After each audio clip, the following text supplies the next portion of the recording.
Buenas tardes, son las 6:30 de la tarde. Hemos tenido que retrasar las horas de los confinados porque, como ya os conté ayer, se solapan con los datos y la rueda de prensa del número de infectados y de muertos por el coronavirus. Esta tarde, hoy a las 6:30, estamos con Juan Diego Boto, nos colamos en tu casa. ¿Qué tal, Juan? ¿Cómo estás? Bien, muy bien, encantado de estar aquí contigo. ¿Cómo llevas el confinamiento? Decentemente bien. Trabajando mucho, paradójicamente, pero bien, bien. Una vez asumido el hecho de que esto no es para 4 días, yo creo que ya bien. Acabas de estrenar como actor la serie White Lines en Netflix. ¿Qué tal está yendo la serie? Porque estamos viendo datos bastante interesantes de que está funcionando muy bien no solo en España, sino también fuera de España.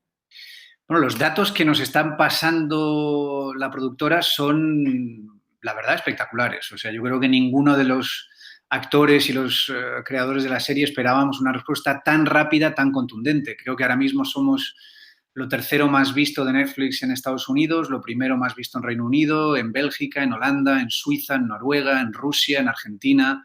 Somos lo segundo, lo tercero, lo cuarto más visto en España, lo primero en Portugal. O sea, los datos son lo primero en Sydney, Australia, lo primero en Australia. Los datos son apabullantes. Bueno, la serie ha conectado muy rápidamente con un montón de público y nos beneficiamos de la plataforma. Obviamente, el hecho de que Netflix tenga 180 millones de abonados en todo el mundo, pues crea la ventana de oportunidad para que si la serie está bien hecha, pues se produzca un éxito como este. No, yo empecé a ver la semana pasada, empecé el viernes cuando la estrené, voy más o menos por la mitad, todavía no he terminado y está bastante interesante. Además es una producción que combina, una superproducción que combina el talento de gente que trabajó en The Crown, en series de super calidad de Reino Unido, con actores españoles y británicos, con un director guionista, el de La Casa de Papel, Pina, que tiene bastante talento y que tiene unos guiones muy interesantes y muy entretenidos. La verdad es que está siendo bastante interesante. Sí, yo creo que esa es la combinación ganadora. Creo que ahora mismo Alex Pina bueno, es un valor seguro. O sea, La Casa de Papel, si no me equivoco, es la serie de Netflix más vista en el mercado no anglosajón. Eh, Se ha convertido en un fenómeno mundial y esta serie, por los datos primeros que tenemos, no han pasado ni 72 horas desde que se estrenó, ha conseguido penetrar en ese mercado. Y yo creo que Alex Pina ahora mismo es uno de los creadores audiovisuales más importantes. Tiene la serie su sello personal, tiene esa locura, esa combinación de riesgo y rock and roll que tiene Alex Pina. Y yo creo que eso se nota y que esta sensación de termina un capítulo y necesito ver el siguiente y necesito ver qué pasa y cómo acaba, esa cosa adictiva lo está generando. Estás trabajando también en la que va a ser tu primera película como director. Se anunció hace poco que vas a tener a Penélope Cruz como actriz principal. ¿En qué consiste esa película? ¿Nos puedes adelantar algo?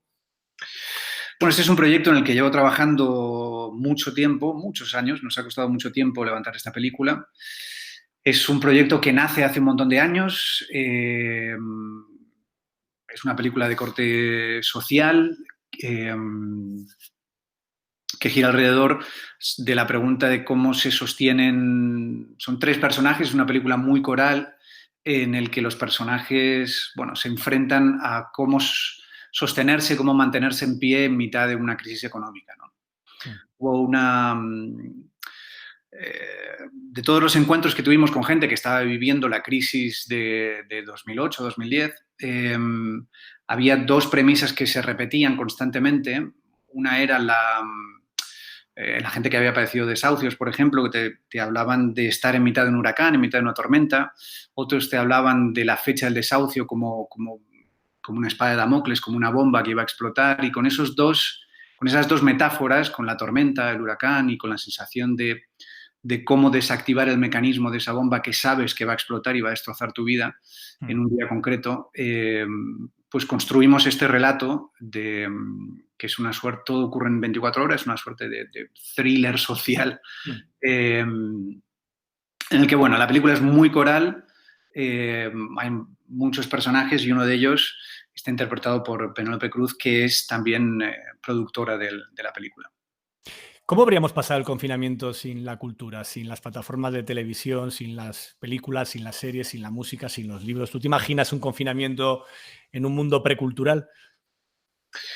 Realmente no, y yo no creo que nadie se lo imagine, ni se lo puede imaginar.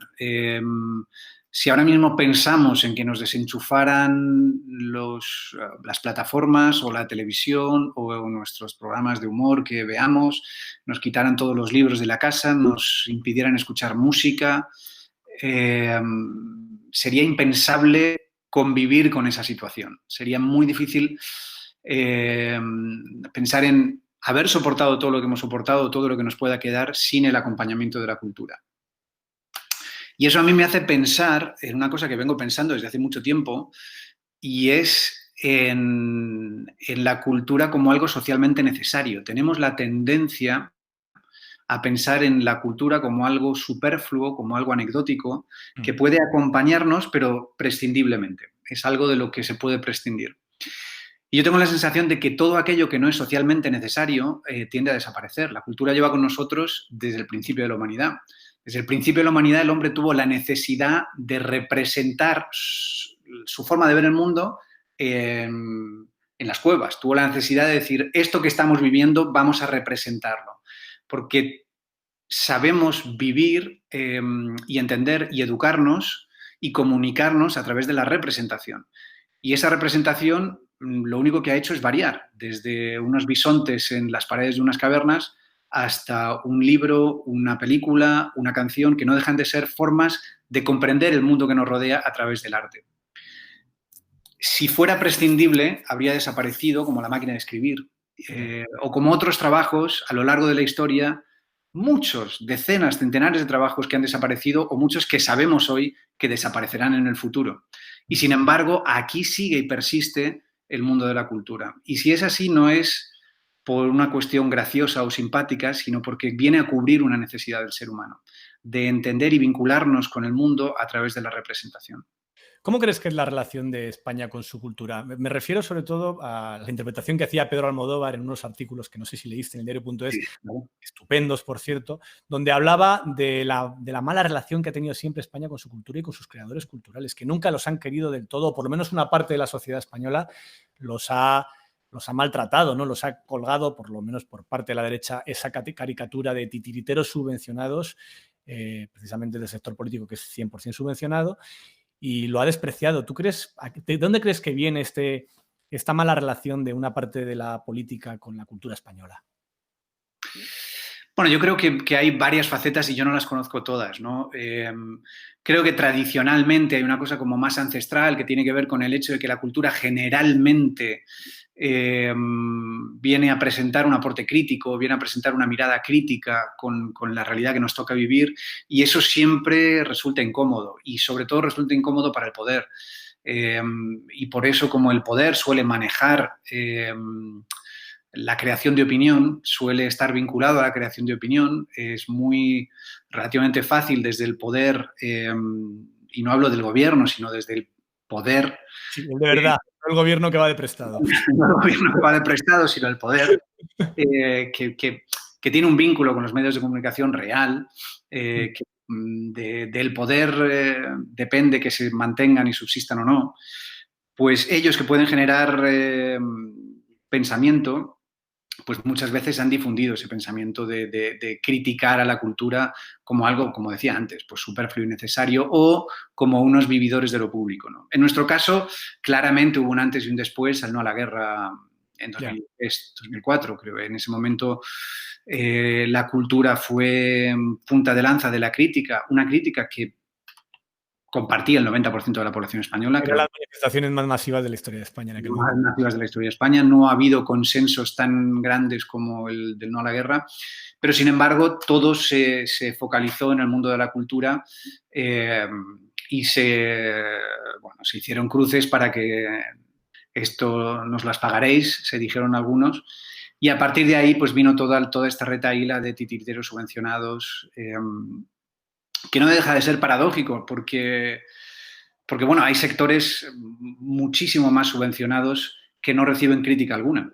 El de los medios de comunicación, sin ir más lejos, una parte. El de Los comunicación, móviles. o el de la banca, que es posiblemente Bueno, el el de la sector banca. más subvencionado de España y suele pasar de puntillas sobre el tema de las subvenciones, ¿no? Sí, es curioso cómo se interpreta lo público en función de quién sea el beneficiario. Tiene la impresión, yo tengo esa impresión, de que a raíz de lo que está pasando en el confinamiento, de las necesidades que hemos detectado a través de la pandemia, de los aplausos de las 8 de la tarde en los balcones y en las ventanas de las casas, se va a cambiar la percepción de lo público, al menos una parte de la percepción de lo público por parte de la sociedad. Desde lo más básico, que es, no creo que haya ahora tanta gente de la sociedad dispuesta a aceptar tan alegremente recortes en la sanidad pública, hasta otras cuestiones, ¿no? Porque el propio dogma neoliberal de que lo público era innecesario se demuestra ante esta situación como falso, porque nos hemos dado cuenta que tanto en la parte sanitaria como en la económica, incluso el Financial Times está pidiendo a los gobiernos que intervengan en las empresas y en la economía para evitar un problema mucho más grave del que ya tenemos. ¿Tú tienes esa impresión de que lo público se puede reivindicar a raíz de esta pandemia? Yo creo que lo público se puede reivindicar siempre. Se debía reivindicar antes, se debe reivindicar ahora.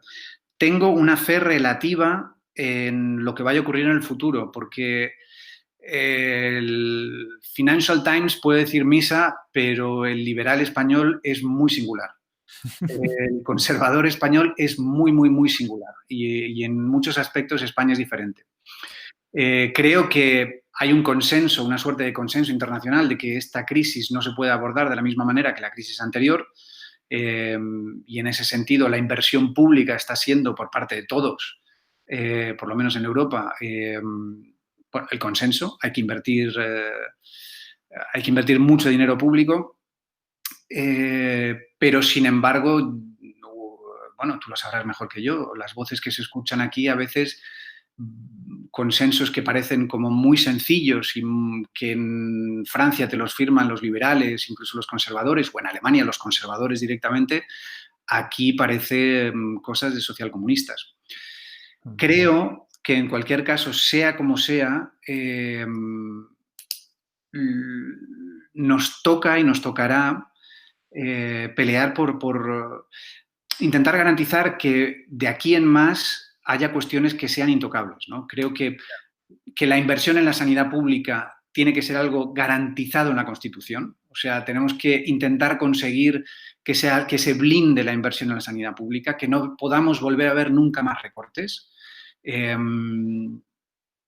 sea una discusión que simplemente, bueno, se resulte anacrónica en el futuro, ¿no? Y arrastrar eso mismo a la educación pública, a los derechos sociales, a los derechos laborales, a la cultura. O sea, hay cuestiones que tienen que ver con la defensa de lo público que deberían ser cuestiones de Estado indiscutibles para todos. Sobre todo con lo que tiene que ver con la sanidad, ¿no? Veremos si eso se consigue. Tengo más ilusión que confianza. Sí, no, en eso hablaba el otro día con nuestra amiga común, Almudena, y me decía, Almudena Grandes, y me decía que ella tendía a ser pesimista, que ella no cree que ojalá de esta salgamos con una visión optimista, hayamos entendido la lección y vayamos a un mundo mejor y donde nos tomemos en serio algunas cosas, pero que ella pensaba que no iba a ser así, que a pesar de toda la buena voluntad de mucha gente y de las ganas de que esta sociedad pueda cambiar en algunas cosas, ella pensaba que no íbamos a ir no íbamos a cambiar nada y íbamos a ser incapaces de entender ninguna lección positiva de esta crisis del coronavirus. Yo creo que está, como dirían en el lenguaje izquierdista, está en disputa. En la nueva política está en disputa. Creo que depende de muchos el que se consiga o no. El que consigamos salir reforzados y mejor de esto o más zafios y peor y cada uno a lo suyo, ¿no? Creo que fortalecer lo común debe ser la batalla a dar en estos tiempos. Una socia que firma como PRI39 te pregunta sobre el trato de la cultura. ¿Por qué un país al que se le llena la boca hablando de su riqueza y patrimonio cultural sigue apostando por el turismo de sol y playa y sigue obviando cualquier alusión a la misma, a la cultura, en los debates electorales y no se protege como uno de los bienes más preciados que tenemos? Máxime cuando tenemos una potencia cultural muy, muy, muy sólida. Tenemos un idioma que se habla en medio mundo, tenemos una posición clave entre Europa y América, tenemos muchos valores para poder explotar una cultura propia. Tenemos mucha gente que viene a visitar España.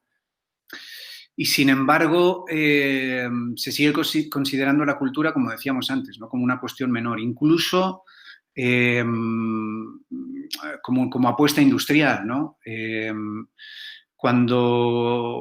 Si nos fijamos, por ejemplo, en los datos del cine, tenemos un talento cinematográfico que no por valorarlo por una cuestión chauvinista, sino incluso en términos de mercado, de valor de mercado, por cómo se venden nuestros cineastas en el exterior, tenemos un talento que invirtiendo un poquito más podríamos sacarle una enorme rentabilidad. Si miramos la inversión en cine del Ministerio de Cultura en España y lo comparamos con la de Italia, la de Francia, la de Alemania o la de Inglaterra, es para cortarse las venas. Los números en Italia superan 10 veces la inversión en España, en Francia casi igual, en Alemania es como 5 veces superior. Estamos muy atrás en cultura, siempre considerando que que es ese pequeño extra. Tengo la sensación muchas veces que es como esa pequeña inversión que uno hace de, bueno, voy a invertir el dinero importante aquí y esta chorradita, y luego esa chorradita es la que te va rentando, la que Claro. termina al final sacándote del lío. Es así.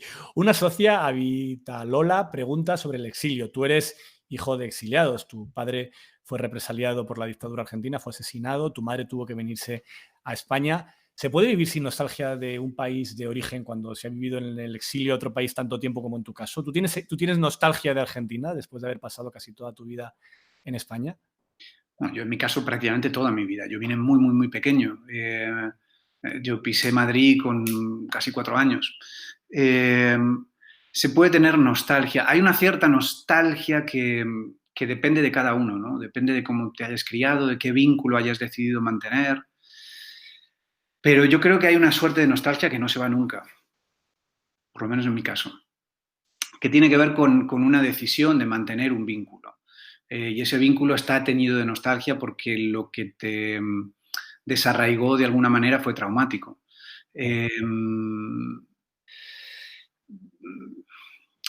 Obviamente yo he crecido en Madrid, casi todo mi acervo, casi toda mi carga cultural está teñida de Madrid, me resuena, o sea, a mí resuena casi tanto, o sea, un chocolate con churros resuena mucho más que el pasar el mate entre compañeros. Y no significa que no tenga una relación afectiva con el mate, para nada, la tengo y muy fuerte, pero pesa mucho más lo otro. Tú que conoces bien ambos países y su relación con las dictaduras, ¿cómo te explicas que en Argentina se hayan podido juzgar a los asesinos y en España se nos haya muerto Billy el niño sin que le hayamos retirado siquiera las medallas pensionadas? Bueno, yo creo que una de las deudas y déficits más grandes de la democracia española es su deuda con los represaliados del franquismo. Creo que este país, la democracia se construye sobre un pacto de olvido, que en su momento me parece terrible, pero que puedo llegar a pensar, bueno, en su momento quizá, como decía Montalbán, una correlación no de fuerzas, sino de debilidades. Vale, no había otra manera, pero con el tiempo me resulta absolutamente inexplicable. Una vez que se consolida la democracia, me resulta absolutamente inexplicable que no se pague esa deuda con aquellos que lucharon por defender la democracia y la legalidad vigente en la época, ¿no? Y creo que esa deuda, ese no afrontar el pasado de este país, lo seguimos pagando y lo pagamos todos los días. Lo pagamos con la impunidad, con la corrupción, porque la impunidad del franquismo creo que ha teñido todas las demás impunidades, ¿no? Cuando no echas cuentas a un genocidio, todo lo demás se hace pequeño. Los factores diferenciales son muchos. Yo creo que el principal es el tiempo. Creo que en Argentina la dictadura fue del 76 al 83, fueron un periodo de tiempo terriblemente doloroso, pero comparado con casi 40 años en España. No dio tiempo a generar las estructuras que generó el franquismo.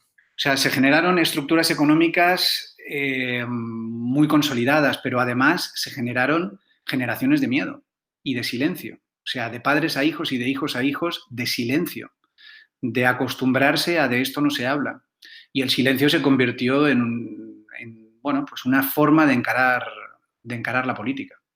Porque además cuando se abordan debates como el traslado de la tumba de Franco o la ley de memoria histórica, lo que contrasta es que España sea la absoluta anomalía. No hay ningún otro país en el mundo, en América Latina, ni uno solo, que no haya tenido una dictadura como la franquista en España y que no tenga un relato unificado de lo que pasó, de quién dio un golpe de Estado, de quién mató a cientos de miles de personas y de qué pasó exactamente en ese periodo. Sí, el mínimo paso previo, que es la cuestión del relato, no en una hoja en blanco y negro, no en una cuestión de buenos y malos, pero sí establecer el mínimo consenso de esto está mal, dar un golpe de Estado está mal, sean cuales sean las circunstancias, dar un golpe de Estado está mal, eliminar a un grupo político y tratar de exterminarlo está mal, meter a gente en campos de concentración está mal. Bueno, consensos mínimos que se han generado en cualquier lugar donde ha habido una dictadura, en España no se han conseguido, no se han generado. Porque, bueno, pues porque mucha de la gente que escribe hoy, que tiene poder hoy, debe ese poder bueno, pues a padres que se beneficiaron de estas estructuras de la dictadura. Con lo cual, esto ha sido muy difícil. Y luego, cuando llegó la democracia, no se aprovechó ese ímpetu, esa energía para cambiar el relato. En Argentina creo que se han hecho cosas que están a la vanguardia de los derechos humanos en el mundo. Creo que los juicios a las juntas han sido ejemplares. Creo que el proceso, por ejemplo, que nos tocó vivir a nosotros, el juicio a los responsables de la Escuela de Mecánica de la Armada ha sido ejemplar. Yo una vez coincidí con Zaffaroni, que fue como el equivalente al presidente del Constitucional aquí. En Argentina no hay Constitución, no hay Tribunal Constitucional, pero el equivalente. Y yo le reprochaba una cosa que se reprochaba por aquel entonces en grupos de derechos humanos, y era que no se crearan unos tribunales ad hoc para juzgar a los miembros de la dictadura, ¿no? Porque eso aceleraría mucho el proceso y evitaría pues un baile de testigos que tienen que ir a este juicio y luego ir a este otro juicio y esperar años y tal. Y él me dijo una cosa que en el momento me pareció, bueno, cuestionable, pero que con el tiempo he terminado dando la razón. En Argentina todos los procesos se han hecho por la justicia ordinaria, por la ley ordinaria. Y él me decía, es imposible deshacer lo que se hace por la ley ordinaria. Ya. Cuando tú haces algo por la ley ordinaria, no se puede deshacer, no puedes deshacer un tribunal. Un tribunal ad hoc se puede deshacer, puedes hacer una ley que lo modifique, pero lo que haces por la ley ordinaria no se cambia. Eso está escrito en piedra, queda sólido para siempre. Y esos presos van a cárceles comunes. Eso tiene un peso porque es un país entero diciéndote, como lo sentimos nosotros, desde las estructuras del Estado asumimos que esto estuvo mal y hacemos lo posible por rectificarlo. Es el Estado, desde el Estado, diciéndote, te pedimos perdón. Y eso tiene un valor incalculable. Cambiando de tema, una socia, Nesana, te pregunta sobre el rodaje de Martin H., que es una de tus películas más famosas y más míticas. Te pregunta qué recuerdos guardas de ese rodaje. Bueno, fue una película maravillosa para mí. Era trabajar con Federico Lupi, trabajar con Adolfo Aristarain. Yo acababa de ver Un lugar en el mundo, que se convirtió enseguida en una de mis películas favoritas. Fue la primera vez que yo pude volver a Argentina trabajando, pude volver a mi país de origen como actor y compartir con Lupi, que es uno de los actores que más he admirado y querido en mi vida, ¿no? Guardo el mejor de los recuerdos. Esa película me conformó de alguna manera como actor. ¿Qué va a ser del teatro? Tú también, además de películas, haces teatro, diriges obras de teatro, guionizas teatro. En estas circunstancias, ¿cómo va a poder volver el teatro a las salas en los próximos meses? Pues esa es una gran incógnita, porque o sea, artes escénicas creo que va a ser uno de los sectores que más van a sufrir las consecuencias de la crisis y durante más tiempo. Porque una vez que se despeje y que se abran las salas, primero, muchos teatros con el 30% del aforo no se sostienen. ni el teatro ni la compañía. Con el 50% del aforo muchas veces tampoco. No sabemos cuándo vamos a poder sobrepasar el 50% del aforo. Pero una vez que se sobrepase ese 50% de aforo, no sabemos cuándo la gente se va a atrever a venir. Primero, en qué condiciones económicas va a estar la gente como para poder pagarse una entrada de teatro y qué temor van a tener a encerrarse en un teatro con el miedo a contagiarse, etcétera, etcétera. No están establecidos a día de hoy protocolos claros para la apertura de los teatros. Estamos los teatros, los productores, las asociaciones, tratando de coordinar nuestros propios protocolos. Creo que eso, de momento, es la máxima preocupación de toda la gente de las artes escénicas, porque en algún momento tenemos que volver. Hay muchísima gente que vive del teatro. Nosotros tenemos la Sala Mirador en Madrid, que es una sala pequeña de 160 butacas, pero es una sala que para nosotros es importante, cultural y económicamente, pero además para muchas compañías es importante. Son muchas las compañías que pasan por la sala, que estaban programadas, que dependen de tener esos ingresos que tenían calculados. Y a día de hoy no sabemos ni protocolos de apertura ni cuándo podremos sostenerlas económicamente. Y en este sentido, han sido muy bienvenidas las ayudas que ha establecido el Ministerio de Cultura, pero creo que van a ser necesarias más ayudas. Desde Facebook, Horacio Lena pregunta por un vídeo que no sé si has visto, ese vídeo de las protestas y las manifestaciones de un señor en un Mercedes descapotable con un chofer gritando contra el gobierno y pidiendo libertad. ¿Qué te pasa por la cabeza cuando ves ese vídeo? Pues mira, Ignacio, yo voy a hacer dos reflexiones al respecto de este tema. Una y la primera, lo primero que pensé es, creo que este es un buen momento. Vamos a ver, lo primero, el derecho de manifestación es un derecho para mí sacrosanto. Estamos de acuerdo.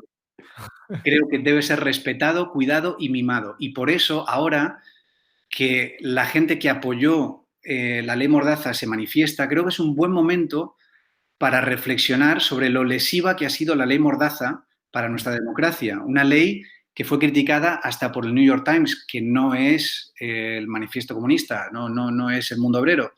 Creo que es un buen momento para aprovechar esta coyuntura para tumbar una ley que ha sido enormemente lesiva para nuestra democracia y que ha puesto muchas trabas a algo tan imprescindible como es el derecho de manifestación. Dicho esto, otra reflexión obvia. Cuando un sector social se manifiesta es por la defensa de sus derechos y sus intereses objetivos. Y esto es una evidencia, quiero decir que cuando el 1 de mayo los trabajadores salen a la calle es para luchar y reivindicar sus derechos. Cuando sale el colectivo LGTBI el Día del Orgullo es para reivindicar y defender sus derechos. Cuando salen las mujeres el 8M es para reivindicar y defender sus derechos.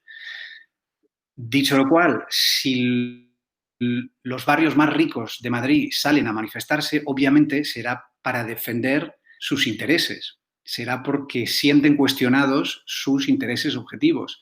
La pregunta se hace evidente. ¿Cuáles son esos intereses que sienten los barrios más ricos de Madrid que están siendo cuestionados? Y eso me lleva a otra reflexión, y es que para mí es mucho más importante ahora mismo atender a las colas de bancos de alimentos en Aluche o a los comedores sociales en cualquier otro barrio de Madrid que a señores en megáfonos en Mercedes descapotable. Quiero decir que las necesidades más importantes a atender será la de estos barrios.